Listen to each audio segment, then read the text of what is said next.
कल्पना कीजिए कि आप लगभग 20 करोड़ साल पहले की पृथ्वी पर खड़े हैं। सुबह का समय है, आपके पैरों के नीचे गर्म रेत है और हवा आज की तुलना में कहीं ज्यादा गर्म और नम महसूस हो रही है। चारों तरफ घना जंगल फैला हुआ है, लेकिन यह जंगल बिल्कुल वैसा नहीं है जैसा आज हम देखते हैं। यहाँ ना घास है, ना रंग बिरंगे फूल, ना आम या किसी दूसरे फल वाले पेड़। चारों तरफ सिर्फ विशाल कॉनिफर ट्रीज, ऊंचे ऊंचे फर्न्स, साइकैड्स और गिंको जैसे प्राचीन पौधे फैले हुए हैं। ऐसा लगता है मानो आप किसी दूसरी ही दुनिया में आ गए हों। सबसे हैरानी की बात यह है कि उस समय पृथ्वी पर स्थायी पोलराइज शीट्स मौजूद नहीं थीं, इसलिए उत्तर और दक्षिण ध्रुव भी आज की तरह बर्फ से ढके नहीं थे। पूरी दुनिया एक गर्म ग्रह बन चुकी है। तभी आपकी नजर रेत में बने एक छोटे से गड्ढे पर पड़ती है। उसके अंदर कई अंडे रखे हुए हैं। हर अंडा लगभग एक बड़े ग्रेप फ्रूट जितना है। आप उन्हें ध्यान से देखने लगते हैं। तभी अचानक जमीन हल्के हल्के कांपने लगती है। शुरुआत में आपको लगता है कि शायद भूकंप आया है, लेकिन कुछ ही सेकंड बाद आपको असली वजह दिखाई देती है। आपके सामने एक ऐसा जीव खड़ा है जिसका सिर्फ एक पैर किसी बड़े खंबे जितना मोटा है। उसका पूरा शरीर इतना विशाल है कि वह किसी 2 या 3 मंजिला मकान जैसा दिखाई देता है। उसका वजन आपके पूरे घर से भी ज्यादा है और वह सीधे उन छोटे से अंडों की तरफ बढ़ रहा है। यहीं से एक ऐसा सवाल शुरू होता है जिसने वैज्ञानिकों को कई सालों तक परेशान किया। इतना विशाल जानवर आखिर पैदा कैसे हुआ? और उससे भी बड़ा सवाल, इतना बड़ा जीव पृथ्वी के इतिहास में सिर्फ एक बार ही क्यों दिखाई दिया? आज हम इन्हीं सवालों का जवाब खोजेंगे। अधिकतर लोग इस सवाल का एक आसान जवाब देते हैं। उनका कहना होता है कि उस समय पृथ्वी बहुत गर्म थी, जंगल बहुत ज्यादा थे और खाने की कोई कमी नहीं थी, इसलिए डायनासोर इतने बड़े हो गए। सुनने में यह बात सही लगती है, लेकिन जब वैज्ञानिकों ने इस विचार की गहराई से जांच की तो उन्हें पता चला कि यह पूरी कहानी नहीं है। असल जवाब इससे कहीं ज्यादा दिलचस्प है। सबसे पहले हमें उस समय की पृथ्वी को समझना होगा जिस समय को हम जुरासिक पीरियड कहते हैं। उसकी शुरुआत लगभग 20 करोड़ 13 लाख साल पहले हुई थी और यह लगभग 14 करोड़ 50 लाख साल पहले समाप्त हुआ। इस दौरान पृथ्वी का नक्शा आज जैसा बिल्कुल नहीं था। पहले सारी जमीन एक ही विशाल महाद्वीप में जुड़ी हुई थी, लेकिन धीरे धीरे वह टूटने लगी, नई नई दरारें बनने लगीं और उनके बीच समुद्र का पानी भरने लगा।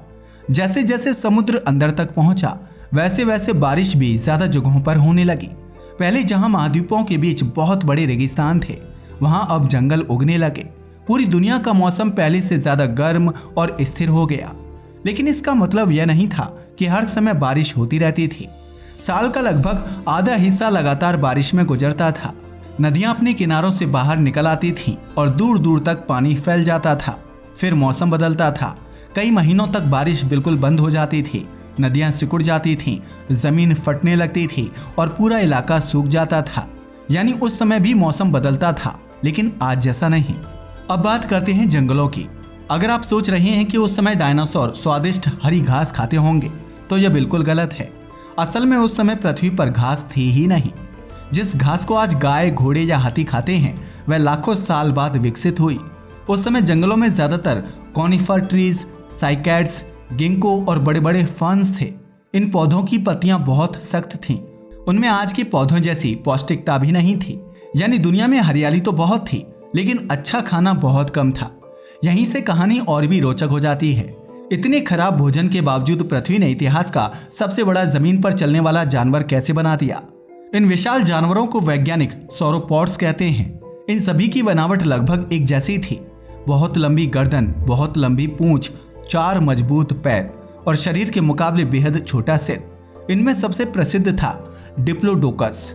इसकी लंबाई लगभग 26 मीटर तक होती थी। यानी एक 9 मंजिला इमारत को अगर जमीन पर लिटा दिया जाए तो उसकी लंबाई लगभग इतनी होगी। इसके बाद आता है ब्रैकियोसॉरस। इसकी खास बात यह थी कि इसके आगे वाले पैर पीछे वाले पैरों से लंबे थे, इसलिए इसकी गर्दन हमेशा ऊपर की तरफ रहती थी। यह लगभग 4 मंजिला इमारत जितनी ऊंचाई तक अपना सिर उठा सकता था। लेकिन इन सबसे भी ज्यादा हैरान करने वाला था मैमेनकीसॉरस। इसकी गर्दन लगभग 15 मीटर लंबी हो सकती थी। इतनी लंबी गर्दन किसी भी दूसरे जमीन पर रहने वाले जानवर में कभी नहीं देखी गई। लेकिन सबसे बड़ी हैरानी अभी बाकी है।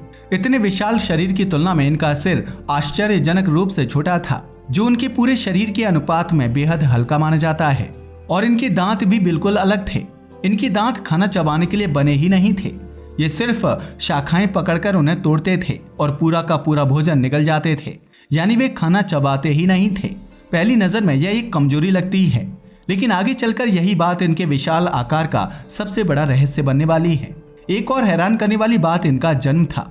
इतना विशाल जानवर किसी बड़े बच्चे के रूप में पैदा नहीं होता था, बल्कि वह एक छोटे से अंडे से निकलता था, जिसका आकार सिर्फ एक बड़े ग्रेप फ्रूट जितना होता था। सोचिए, एक ऐसा जीव जिसका वजन बाद में 50 से 80 टन तक पहुंच सकता था, उसकी शुरुआत सिर्फ एक छोटे से अंडे से होती थी। यह अंतर आज पृथ्वी पर किसी भी बड़े जानवर में देखने को नहीं मिलता, और जन्म के बाद उसे कोई दूध भी नहीं मिलता था।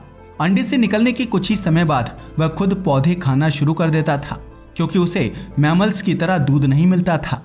अब सबसे बड़ा सवाल यही था कि आखिर वैज्ञानिकों को कैसे पता चला कि ये डायनासोर कितनी तेजी से बढ़ते थे, क्योंकि किसी इंसान ने उन्हें कभी देखा तो था ही नहीं। इसका जवाब उनकी हड्डियों के अंदर छिपा था। वैज्ञानिक डायनासोर की जीवाश्म बनी हड्डियों का बहुत पतला टुकड़ा काटते हैं, फिर उसे माइक्रोस्कोप के नीचे देखते हैं। उस समय हड्डी के अंदर मौजूद पुराने ऊतक यानी टिश्यू साफ दिखाई देने लगते हैं, ठीक वैसे ही जैसे पेड़ की तनी को काटने पर उसकी उम्र के गोल गोल छल्ले दिखाई देते हैं। अगर किसी जानवर की हड्डी धीरे धीरे बड़ी हो तो उसके अंदर साफ साफ परतें दिखाई देती हैं, लेकिन अगर हड्डी बहुत तेजी से बड़ी हो तो उसका ढांचा बिल्कुल अलग दिखाई देता है। जब वैज्ञानिकों ने सौरोपॉड्स की जीवाश्म हड्डियों का माइक्रोस्कोप से अध्ययन किया तो उन्हें एक हैरान कर देने वाली बात पता चली। उनकी हड्डियों के अंदर ऐसे संकेत मिले जिनसे पता चला कि ये डायनासोर कई वर्षों तक बेहद तेज गति से बढ़ते थे। उनका शरीर लंबे समय तक लगातार नई हड्डियां और नए टिश्यू बनाता रहता था, जिससे उनका आकार धीरे धीरे विशाल होता गया। आज के जानवरों में ऐसा नहीं होता।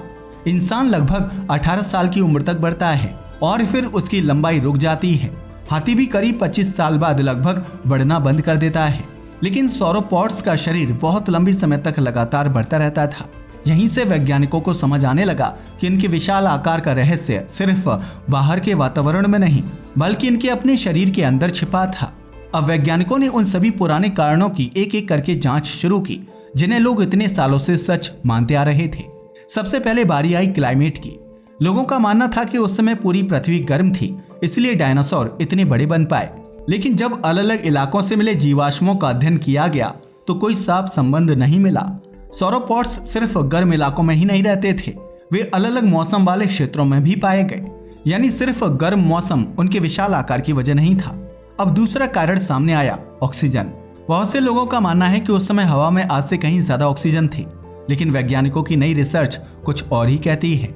कई अध्ययनों के अनुसार जुरासिक पीरियड में ऑक्सीजन का स्तर आज के आसपास या थोड़ा कम था, इसलिए सिर्फ ज्यादा ऑक्सीजन को इनके विशाल आकार की वजह नहीं माना जा सकता, यानी यह थ्योरी भी गलत साबित हो गई। फिर लोगों ने कहा कि शायद उस समय पृथ्वी की ग्रेविटी कम थी। अगर ग्रेविटी कम होगी तो बड़े जानवरों के लिए चलना आसान होगा। सुनने में यह बात भी अच्छी लगती है, लेकिन इसका कोई वैज्ञानिक प्रमाण नहीं मिला। पिछले लगभग 20 करोड़ वर्षों में पृथ्वी के द्रव्यमान में इतना बड़ा बदलाव नहीं हुआ कि उसकी ग्रेविटी में कोई महत्वपूर्ण परिवर्तन आ सके, इसलिए यह कारण भी खत्म हो गया। अब बचा आखिरी बड़ा कारण, फूड। लोगों का कहना था कि जंगल बहुत ज्यादा थे, इसलिए खाने की कमी नहीं थी, लेकिन जैसा हमने पहले देखा, उस समय की हरियाली आज की तरह पौष्टिक नहीं थी। घास नहीं थी, फल नहीं थे, नरम पत्तियां भी बहुत कम थीं। ज्यादातर पौधे सख्त और रेशेदार थे। अगर सिर्फ ज्यादा खाना ही किसी जानवर को विशाल बना देता तो आज के हाथी 50 या 60 टन के होने चाहिए थे, लेकिन ऐसा नहीं है। यानी क्लाइमेट, ऑक्सीजन, ग्रेविटी और फूड, इन चारों में से कोई भी अकेला कारण सौरोपॉड्स के विशाल आकार को नहीं समझा सकता। यहीं से वैज्ञानिकों ने एक बिल्कुल नया नजरिया अपनाया। उन्होंने बाहर की दुनिया को छोड़कर खुद डायनासोर के शरीर को समझना शुरू किया, और तभी उन्हें असली जवाब मिला। पहली वजह थी छोटा सिर। सौरोपॉड्स अपना खाना कभी चबाते नहीं थे, वे सिर्फ शाखाएं तोड़ते और सीधे निगल जाते थे। इसका एक बड़ा फायदा हुआ, उन्हें बड़े जबड़ों और भारी दांतों की जरूरत नहीं थी, इसलिए उनका सिर बहुत हल्का रहा। हल्का सिर होने की वजह से वे बहुत लंबी गर्दन आसानी से संभाल सके, और लंबी गर्दन का फायदा यह था कि उन्हें हर बार पूरा शरीर हिलाने की जरूरत नहीं पड़ती थी। वे एक ही जगह खड़े होकर कई मीटर दूर तक मौजूद पेड़ों की शाखाएं खा सकते थे। इतनी बड़ी शरीर को बार बार चलाना बहुत महंगा सौदा होता, लेकिन सिर्फ गर्दन घुमाना काफी आसान नहीं था। अब आती है दूसरी वजह, उन्होंने खाना चबाया नहीं, इसलिए खाना पेट में बहुत देर तक रहता था। उसे पचाने के लिए बहुत बड़ा पाचन तंत्र चाहिए था और बड़ा पाचन तंत्र सिर्फ बड़े शरीर में ही आ सकता था। यानी जितना बड़ा शरीर उतना बेहतर पाचन, और जितना बेहतर पाचन उतना बड़ा शरीर बनने की क्षमता। तीसरी वजह थी उनका ब्रीदिंग सिस्टम। उनकी गर्दन की हड्डियां पूरी तरह ठोस नहीं थीं। उनके अंदर हवा से भरी छोटी छोटी जगहें थीं, ठीक वैसे ही जैसे आज पक्षियों की हड्डियों में होती हैं। इससे दो फायदे हुए।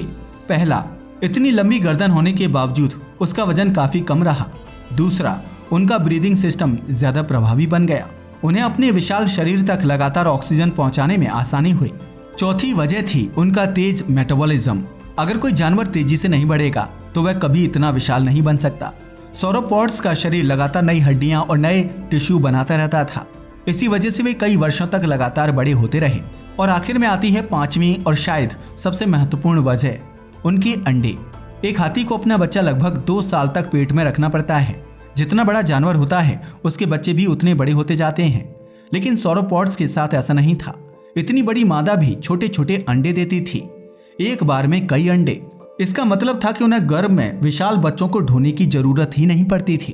उनके शरीर पर वह बोझ कभी आया ही नहीं जो आज के बड़े मैमल्स पर आता है। यही वजह थी कि उनका आकार बढ़ने की कोई बड़ी सीमा नहीं बनी। अब इन पांचों बातों को एक साथ जोड़कर देखिए। छोटा सिर, लंबी गर्दन, बेहतर पाचन, हल्की हड्डियां, तेज मेटाबॉलिज्म और छोटे अंडों से जन्म लेने वाले बच्चे। इनमें से कोई भी एक कारण अकेले किसी विशाल जानवर को नहीं बना सकता था। अब इन पांचों बातों को एक साथ जोड़कर देखिए। अपने आप में इनमें से कोई भी विशेषता किसी जानवर को विशाल नहीं बना सकती थी, लेकिन जब ये पांचों विशेषताएं इवोल्यूशन के दौरान करोड़ों वर्षों में एक ही जीव में एक साथ विकसित हुई, तब पृथ्वी के इतिहास के अब तक ज्ञात सबसे बड़े लैंड एनिमल्स अस्तित्व में आए। यही इस पूरी कहानी का सबसे बड़ा सबक है।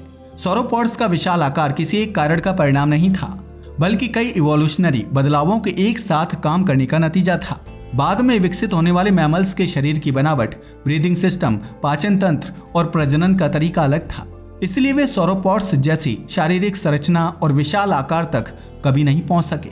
यही वजह है कि आज का हाथी, चाहे वह कितना भी बड़ा क्यों ना हो, सौरोपॉड जितना विशाल नहीं बन सकता। तो अब आपको समझ आ गया होगा कि डायनासोर का आकार इतना विशाल क्यों होता था और उनके खत्म होने के बाद इतने बड़े जानवर फिर से दोबारा धरती पर कभी क्यों नहीं आए।